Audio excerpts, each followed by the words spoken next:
व्याघ्र बोला, बकरी, इस स्थान पर आते ही मेरे मन से द्वेष का भाव निकल गया। भूख प्यास भी मिट गई, इसलिए पास आने पर भी अब मैं तुझे खाना नहीं चाहता। व्याघ्र के यूँ कहने पर बकरी बोली, न जाने मैं कैसे निर्भय हो गई हूँ। इसमें क्या कारण हो सकता है, यदि तुम जानते हो तो बताओ। यह सुनकर व्याघ्र ने कहा, मैं भी नहीं जानता, चलो सामने खड़े हुए इन महापुरुष से पूछें। ऐसा निश्चय करके वे दोनों वहाँ से चल दिए। वह उन दोनों के स्वभाव में यह विचित्र परिवर्तन देखकर मैं बहुत विस्मय में पड़ गया था। इतने में ही उन्होंने मुझसे ही आकर प्रश्न किया। वहाँ वृक्ष की शाखा पर एक वनराज था। उन दोनों के साथ मैंने भी वनराज से पूछा। विप्रवर, मेरे पूछने पर वनराज ने आदरपूर्वक कहा, अजापाल, सुनो, इस विषय में मैं तुम्हें प्राचीन वृत्तांत सुनाता हूँ। यह सामने वन के भीतर जो बहुत बड़ा मंदिर है, उसकी ओर देखो। इसमें ब्रह्मा जी का स्थापित किया हुआ एक शिवलिंग है। पूर्व काल में यहाँ सुकर्मा नाम एक बुद्धिमान महात्मा रहते थे, जो तपस्या में संलग्न होकर इस मंदिर में उपासना करते थे। वे वन में फूलों का संग्रह कर लाते और नदी के जल से पूजनीय भगवान शंकर को स्नान कराकर उन्हीं से उनकी पूजा किया करते थे।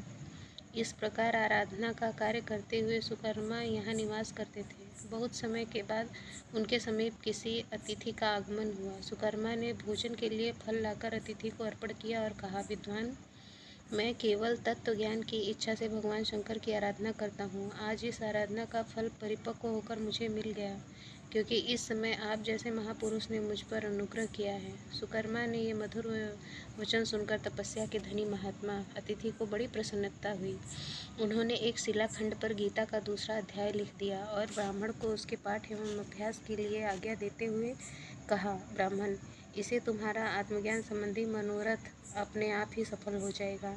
यूँ कहकर वे बुद्धिमान तपस्वी सुकर्मा के सामने ही उनके देखते देखते अंतर्ध्यान हो गए। सुकर्मा विस्मित होकर उनके आदेश के अनुसार निरंतर गीता के द्वितीय अध्याय का अभ्यास करने लगा। तदनंतर दीर्घकाल के पश्चात अंतःकरण शुद्ध होने के कारण उसको आत्मज्ञान की प्राप्ति हुई। फिर वे जहाँ जहाँ गए वहाँ वहाँ का तपोवन शांत हो गया। उनमें शीत उष्ण और राग द्वेष आदि की बाधाएं दूर हो गई। इतना ही नहीं, उन स्थानों में भूख प्यास का कष्ट भी जाता रहा तथा भय का सर्वथा अभाव हो गया।